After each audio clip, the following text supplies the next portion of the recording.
بسم اللہ الرحمن الرحیم۔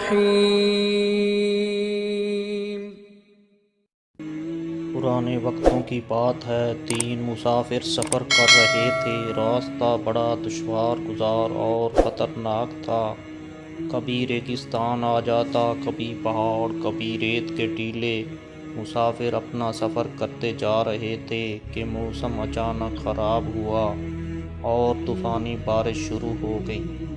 ان لوگوں نے طوفان سے بچنے کے لیے جگہ تلاش کرنا شروع کی۔ تھوڑی کوشش کے بعد ان کو ایک غار نظر آئی۔ وہ بارش اور طوفان سے بچنے کے لیے اس غار میں داخل ہو گئے۔ موسم مزید خراب ہوتا جا رہا تھا اور تینوں مسافر بہت پریشان تھے کہ اتنے میں پہاڑ کی چوٹی سے پتھر گرا اور غار کا منہ بند ہو گیا۔ مسافروں نے مل کر پتھر کو غار سے ہٹانے کی کوشش کی، لیکن پتھر بہت بھاری تھا۔ وہ کسی صورت غار کے سامنے سے ہٹنے کا نام ہی نہیں لے رہا تھا۔ مسافر مزید پریشان ہو گئے۔ اب ان کو اپنی موت یقینی نظر آ رہی تھی۔ اتنے میں ان میں سے ایک مسافر بولا کہ آؤ اپنے اپنے نیک کاموں کو یاد کر کے اللہ سے دعا کریں۔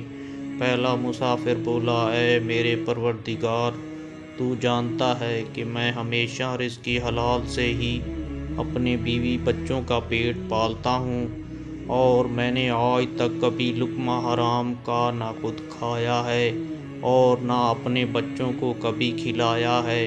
اگر تجھے میرا یہ کام پسند ہے تو اس پتھر کو غار کے منہ سے ہٹا اور ہمیں اس مصیبت سے نجات دے۔